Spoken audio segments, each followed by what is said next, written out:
Today, I'm going to give my best tactical fat loss tips for all of you busy people out there who are trying to achieve your fat loss goal and actually keep those results for life. This is the Lifestyle Nutrition Podcast. Our mission is to help as many people as possible get the information they need to achieve their fat loss goal and be able to keep those results for life.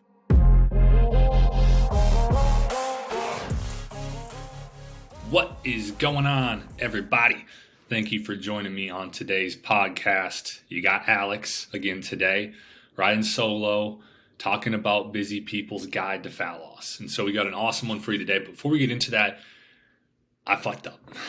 I failed my 90-day challenge. On day 64, I missed something. I just had a lapse, and I missed some of my Facebook interaction. I try to just add value every day on Facebook, and I fucked up. And so missed today, but you know what? Honestly, I learned so much throughout the 90-day challenge. You've all heard me, the people out there who listen to our podcast every week, which I know it's still early, so I don't know if there's a lot of you out there, but you've heard my just journey, my 90-day challenge journey of learning a lot of things about myself, of having hard days, of just continuing to do all these things that I was doing, even in the midst of these struggles, and even in the midst of not having motivation, in the midst of having emotions, not feeling good, not feeling like myself, and continuing to push through. And that is what I'm really proud about throughout these 90 days, throughout these 63 days that I was successful.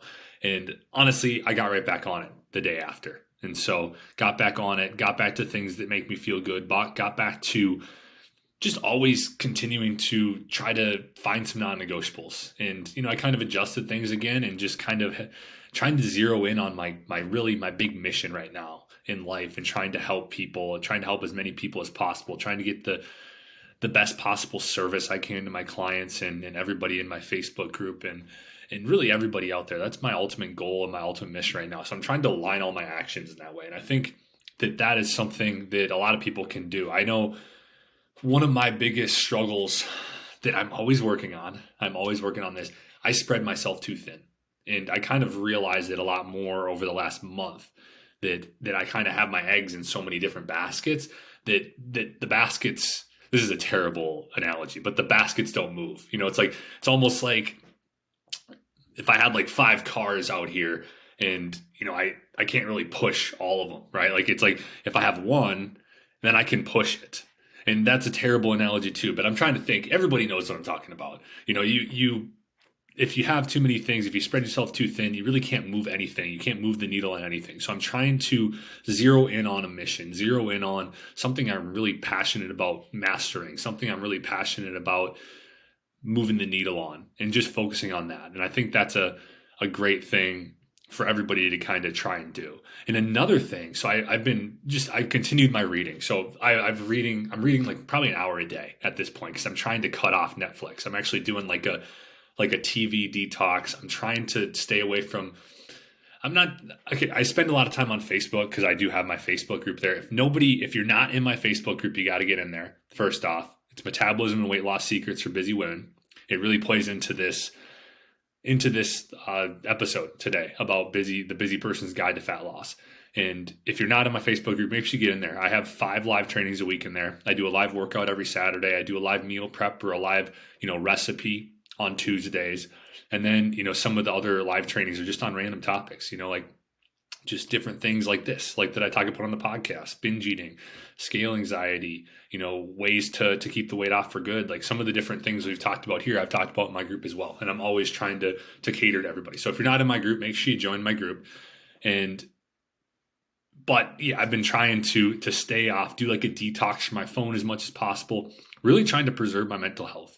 And I've kind of realized that when I'm watching more TV, when I'm watching more Netflix, first off, for those of you who know me, I have the tendencies to I have this very addictive personality. I've been addicted to plenty of things in the past, struggled with it in my life. An obsession can come quickly for me. And that goes for Netflix shows. I've watched so many Netflix shows, so many movies over the years. And I don't think there's anything wrong with that. But I've realized now, when I have the goals that I do and really trying to change fat loss and help more people be able to keep their results, and starting to get really passionate about that and just helping more people, I see the awareness of what the binging on Netflix does to my mental state. And I can become consumed with the show. And it almost feels like I'm in the show. I don't know if anybody can relate to that, but like I'll dream about the show. When you watch a show enough, and that's what, like, I've watched 15 seasons of Grey's Anatomy, and I don't know if I'll finish it. Like I haven't watched any Netflix the last 2 days. I've been trying to just take time off of TV and take time off of my phone. I took a full day off of my phone, other than a few posts that I put out there, and it felt amazing. And I would challenge everybody out there to try it out and try to find some things in your life that bring your confidence down. Because if you can find those things that bring your confidence down, or maybe bring your creativity down, because I think a lot of us, everybody has creativity in some area, right? Like we all want to be creative. We all, depending on what your goals are in any area, like we need creativity. And I've just found that can pull away from my creativity. Netflix can, social media can, my phone can. When I become obsessed with those things, it pulls away from my creativity because I'm not in the present moment. I'm in this alternate reality almost of Grey's Anatomy, or alternate reality of whatever show I'm watching at the time. And I become obsessed with it. And so try to find that. If you're out there listening to this, take a moment, try to figure out some things that pull your confidence away, some things that maybe pull you away from the present moment, some things that can become obsessive in your life, and see what you can do to get away from them. And I know this is kind of a long intro, but I've been trying to, since I started doing more solo podcasts here, I've been trying to like share my life and like stories of my life, and also kind of relate them back to things that I hope everybody can benefit from, because that's what it's all about. And I actually really do like talking about this stuff. It's almost kind of like a therapy session sometimes at the start of these shows, like me kind of venting, me kind of getting stuff out. And one thing I realized, so I've been reading a Tony Robbins book. It's an old one. I think it's from the 90s. It's the Awaken the Giant Within. So it's I think it's his second book he wrote. And it is amazing. And he talks, like, kind of the premise, a lot of the book is about, I'm like 120 pages in or something at this point. And a lot of what he talks about is like pain and pleasure, and how everybody's driven by pain and pleasure, either running away from pain or moving towards pleasure is what drives us to do certain things, to move towards certain goals, to get away from certain addictions. And I didn't realize it at the time, because I've had some people ask me about like my alcohol struggles, right? And I kind of just quit. And basically, the pain got enough for me to where I was like, I can't keep doing this. Like, I don't know if I'll be around if I keep doing this. And I, have a lot of things I want to do, and it's pulling me away from doing those. And this is getting worse and worse. And I started reading this book by, I think it's Alan Carr. And he talks about, like, it was the easy way to like moderate your drinking or something like that, or control your drinking. And over there, he kind of debunks a lot of my internal beliefs about alcohol. Like, that, I need it to be social. I need it to be fun. It tastes good. It's like all this stuff that he debunked throughout it. And so like, it almost turned my beliefs about alcohol around, and it made me realize that all this stuff I'd been telling myself was the opposite. I had been telling myself this story, and, I've been trying to shift that as well with some of my habits that I have going on right now that I'm not happy about. And so things like the Netflix, right? I've tried to like envision the worst case scenario with Netflix. Like, like what's going to happen? Like, what are the worst case scenarios with Netflix? And like kind of go down that road of like, it's going to, bring down my confidence. It's going to, get me out of the present moment. It's going to like poison my mind and make it so I'm not able to help more people, and try to get it to a place where the pain is super difficult. Like, there's a lot of pain associated with that, because Tony talks about, he's like, if you can associate enough pain with something, then it's easy to change, right? And so I think I just challenge you. It's like with alcohol, for me, what I associated to it, because I kind of reflected on this after I started reading this book, and I realized that I was associating alcohol, I was able to change so easy, and I haven't gone back to it, even though I have had times where I've thought about like, wow, it would be really nice to be involved in this drinking and this partying that everybody's doing, or it'd be, nice to get away from this stress, because it was a huge thing, a big outlet, not a healthy outlet, but it was a big suppression thing for me. And basically I realized that like I associated it with mental health, right? My association with alcohol now, which makes it so it's so easy for me not to do it, is that my association is with how bad my mental health got. And I see myself at that super low point when I think of alcohol. And so I associated so much pain with alcohol that it's super easy to change. And so if you can do that, then you can really change anything. And then if you can associate pleasure with the opposite or the new belief or the new thing that you want to do, the new habit, then like if you can be like, oh, if I do this habit, like, what's the best case scenario? Like, what is this going to lead me to? Best case, if I do that, and you can associate that visual image in your mind with the new habit that you want to do, that you know is going to move you towards where you want to go and closer to where you want to be. And so that's a lot of stuff to start this podcast that doesn't have to do with busy people, but I think it has to do with everybody, really. And so hopefully that's beneficial for you.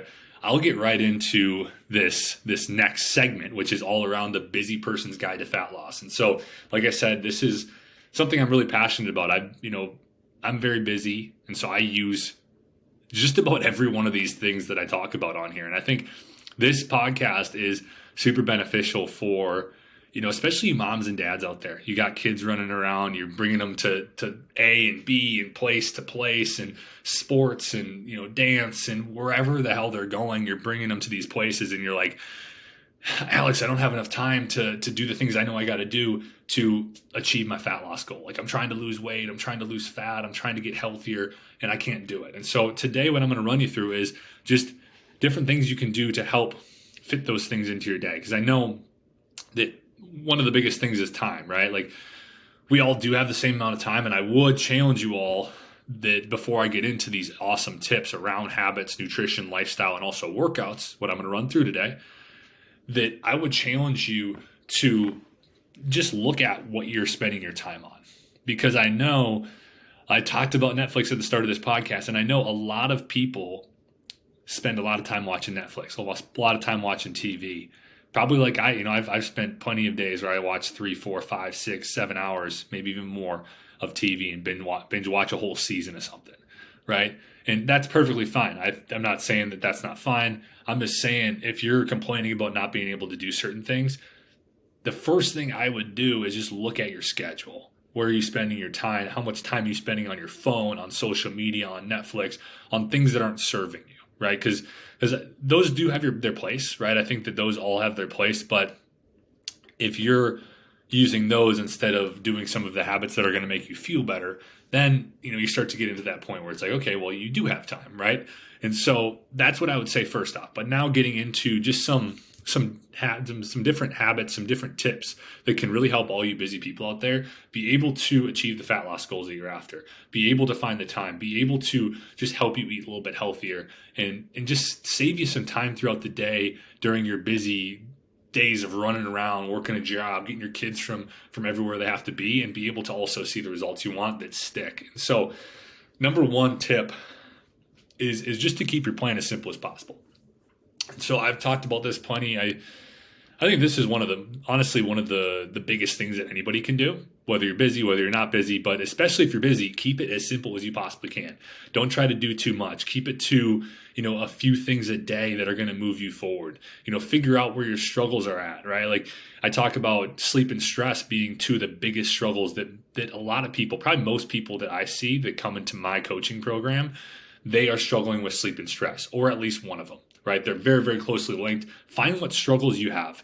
Figure out, make a list. What are the biggest struggles, right? What are the biggest struggles holding you back? And then try to devise a few habits around those things to start fixing them and moving in the right direction. If you're like, sleep's my biggest struggle right now, I can't get sleep.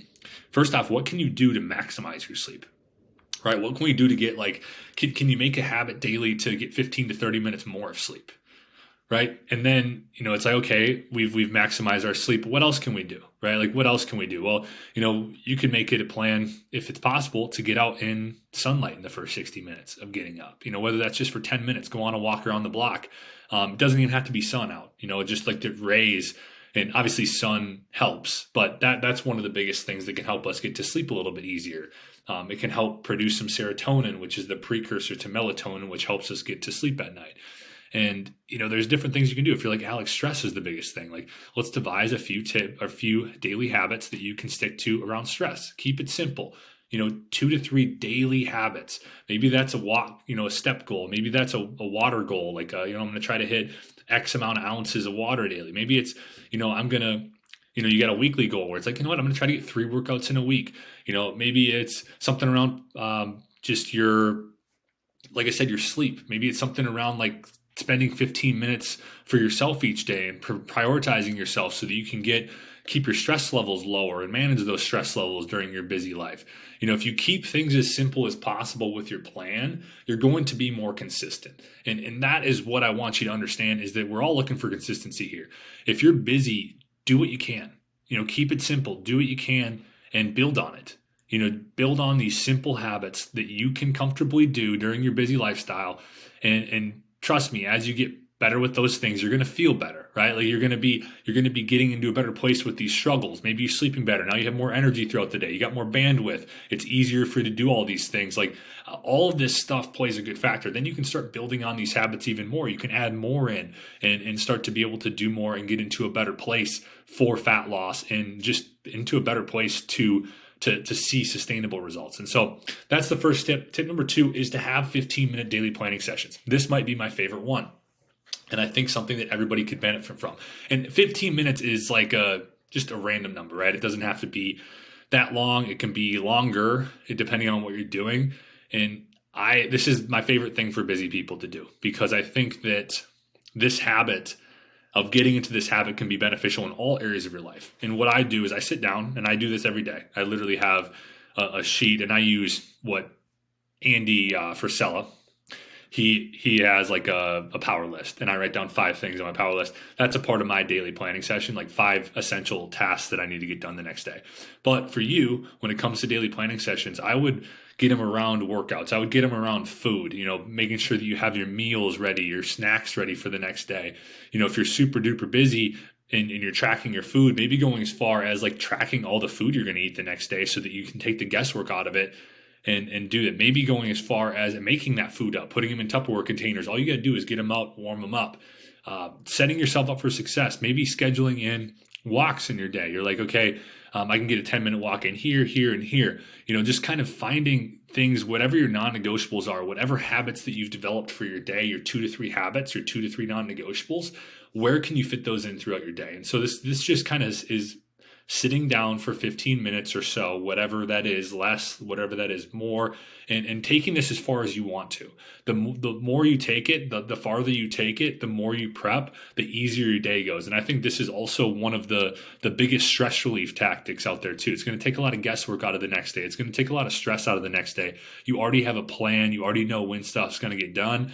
And let's be honest, there's always plenty of days where you maybe don't even think it's busy, and then it pops off, right? And so you're ahead of that already. Maybe there's days where they're busy and they get even busier. Then you're ahead of that, right? Like we can get ahead of a lot of stuff when we do our daily planning sessions.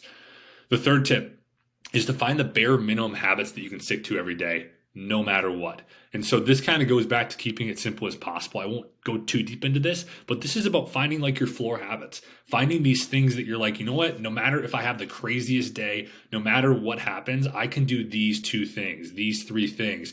I can drink this amount of water. I can go on, this amount of walks. I can, eat this amount of veggies. You know what, I can, get my nighttime routine in, like whatever habits that you can do that you're like, you know what, I can do these no matter what. These are essential because then you're going to be moving the needle forward. Then you're going to be developing discipline. Then you're going to be having that consistency, because it's so easy when stuff hits the fan or when we get stressful or we have these really busy days to just throw everything out the window, right? We throw everything out the window. Well, yeah, we'll start again. And then sometimes that doesn't happen, right? Like you say you're going to start again, 2-3 days go by, you forget, you fall off, and then like you start again like at a different date maybe. This is just what happens. So if you can continue to be consistent, you can continue to put one foot in front of the other, you're going to be successful with your fat loss. Tip number 4 is to find convenient meals and snacks for when you're in a pinch. And so this one is huge. I use this all the time. I use this every day. I have I'm a big convenient food option guy. Frozen fruit, keeping frozen veggies, frozen like grilled chicken. I get like frozen sweet potatoes, canned chicken, tuna, salmon, tuna packets. I'm not a big tuna guy myself, but they are great. They're going to have a lot of protein in them. Minute rice and quinoa, like some of these things are great to have around the house. Like all that stuff I just listed at the start, you can use to make bowls. You can use it to make burritos. You can use it to make wraps. Like all these different things can be made in a matter of 10 minutes, right? You got omelets. If you got eggs or egg whites around the house, you got some, you could put some spinach and, mushroom, different things like that, lunch meat for sandwiches, lunch meat for your omelets, cheese to put on those things. Like, if you got like eggs, all that, you're going to be able to make omelets. You're going to be able to make breakfast burritos, stuff like that. Maybe breakfast sandwiches, keeping salad stuff around. Like you can keep some mixed greens, some spinach, like whatever your favorite salad stuff is, keep that stuff around. You could use the canned chicken or tuna on top of the salad. You could use the frozen grilled chicken. There's plenty of stuff that you can do here. Keeping yogurt bowl. Like I love to keep Greek yogurt around, and I'll use like the frozen fruit. I'll use like some bananas, maybe some peanut butter, chia seeds, flax seeds, stuff like that to help myself out when I'm in a pinch. Or I honestly just love eating that stuff. Oatmeal, same thing. Same type of ingredients can go in oatmeal. Like it's a great thing. It takes less than 10 minutes to make up. It tastes good. You can put different things in it. And then, another thing is like having like maybe some protein pancakes or protein waffles. I know like Kodiak cakes or Birch Benders are two great ones that you can keep around, and they're going to be better than a lot of stuff, right? They're going to be a lot better than going and grabbing takeout or going and grabbing fast food. If you keep some of these things around at all times and, have these canned things and these things that don't go bad in the freezer for, obviously they go bad eventually, but you got a lot of time to do it. You're going to be a lot better off. And that leads me right into tip number 5, I believe. And that is to use crock pots for meals and sides. So I'm huge on the crock pot. Literally, you put something in at the start of the day, it's done when you get back. This is awesome for the family. It's awesome just for you. It's awesome to make a lot of stuff. You could put in, one of my favorite things is literally just put in fucking chicken and then just put in like a sauce. And so like I'll use like G. Hughes barbecue sauce. I'll use like some other sauces. I generally just look for the type of sauces that don't have like a ton of sugar and like aren't like loaded with calories, because you got to watch that. Like some of these sauces, like for the whole bottle of barbecue sauce, is going to be like fucking 1,500 calories, right? So like you just got to watch that. It's going to be loaded with sugar, and so just kind of take a look at the back of the nutrition label. Look at the sugar. Look at the calories for, what you can do is you can kind of take the amount of servings in there, multiply it by the calories, and just figure out how many are in that whole bottle, and then just pour it in there and let it go throughout the day, and then shred it up. And you can use it with, rice and veggies. You could use it with like a wrap. You could use it on a salad. There's a million different ways you could do this. And so that's a good one. Another one is just how I like to meal prep. And, obviously, so with Crock-Pot, there's you look on Pinterest, you look on Google, there's so many different awesome recipes out there. I just made like a sweet potato recipe the other day. It was so good. You just like wash sweet potatoes, you put them in the Crock-Pot, you put 2 tablespoons. So I put like 3 pounds of sweet potatoes in there, 2 tablespoons of brown sugar, 1 teaspoon of cinnamon, salt and pepper I just sprinkled in there. And then I did half a cup of water and a half a cup of maple syrup, sugar-free maple syrup, Carrie's. Amazing. So good. I literally just ate it before I ate some leftovers before I came and did this podcast. It's so good. And so there's plenty of crock-pot meals out there. They're so convenient, easy. You don't have to worry about that stuff. So if you don't have a crock-pot, get a crock-pot and start making those meals. Another tip around food is to use my meal prep method. And this is an awesome one for you busy people out there. Literally use every appliance you have. Air fryer, rice cooker, oven, stovetop, crock pot, like all these different things. Use them all at once. Instapot, like whatever you got. And use all this stuff at once. Use a few different like stovetop burners. Like there's so many ways you can do this. You could do some potatoes in the air fryer. You could do rice in the rice cooker. You could do chicken in the oven. You could do some other veggie on the stovetop. What I'll even do sometimes, because this is what I'm doing right now, is I just prep my protein sources, and then I go with minute rice, or I make rice in the rice cooker, and then I'll also use like frozen sweet potatoes, and that works really well for me. And so I'll just make up all my, make up like chicken and ground beef for the week or something like that, and then I'll just mix and match with like bowls, like different kind of frozen veggies, different kinds of like rice, different kinds of potatoes, stuff like that, to just make my meals throughout the week. Those are like my lunches and dinners and stuff like that. And another one before I get into the workout tips. So these are all like my lifestyle, whatever.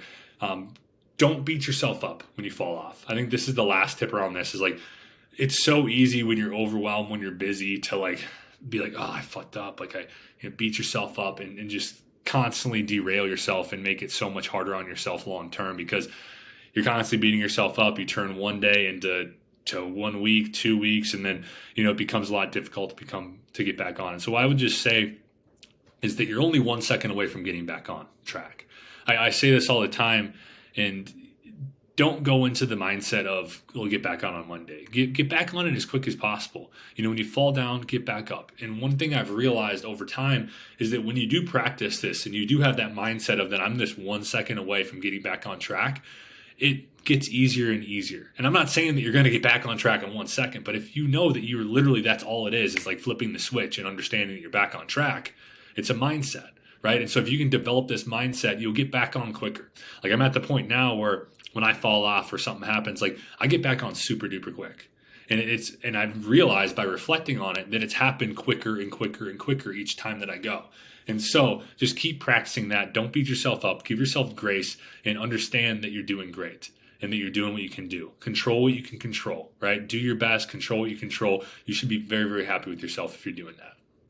Now getting into the workout side of things. And so when it comes to workouts, basically some of these tips will be similar to what I said at the top. Like, first off, do what you can now and build on it, right? In the gym, this goes the same for in your lifestyle, with your daily habits, all of this stuff. Do what you can now and build on it. If you can just stick to 1 day a week, stick with 1 day a week. Don't try to push yourself to this number that you think you should be doing. Do what you can be consistent with.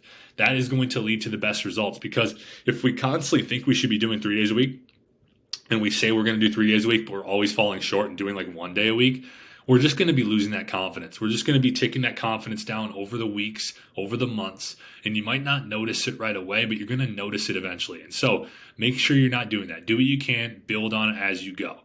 Number 2, do what you enjoy doing in the gym for exercise.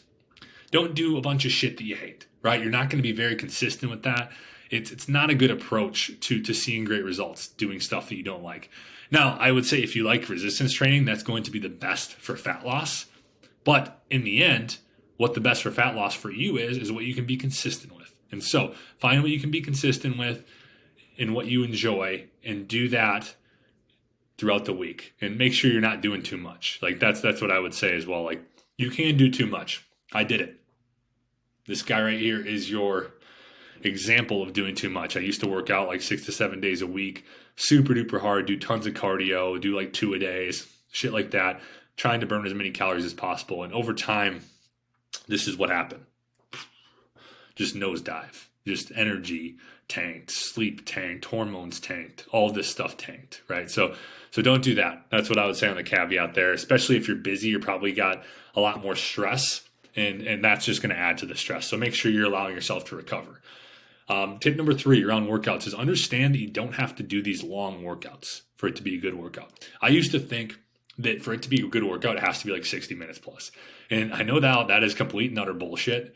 You can get a great workout in 10 minutes, 15 minutes, whatever. Like, if all you have is 5 minutes to do each day, do 5 minutes. That goes right back down to do what you can now and build on it. Find time throughout the day to get your 5 minutes in, to get your 10 minutes in, to get your 15 minutes in. If you can do that every day, that really adds up throughout the week. And let's be honest, most of us can find 5 to 15 minutes throughout the day to get a quick workout in. And, just increase the intensity or do what you can. Like, all of it's going to add up. It's not lost. It's something is better than nothing. I think it's easy to think, if I can't do like a lot, that it's worthless. That's completely incorrect. If you're doing something, it's better than nothing. Tip number 4 around workouts is to work out from home. If you're busy and you're like, I don't have time, then the trip to the gym and back is probably going to be wasting a lot of time for you. And so maybe it's best for you to get resistance bands at home, maybe get some dumbbells at home, like some of those adjustable dumbbells, use your body weight and just get some workouts in at home. There's plenty of amazing things you can do.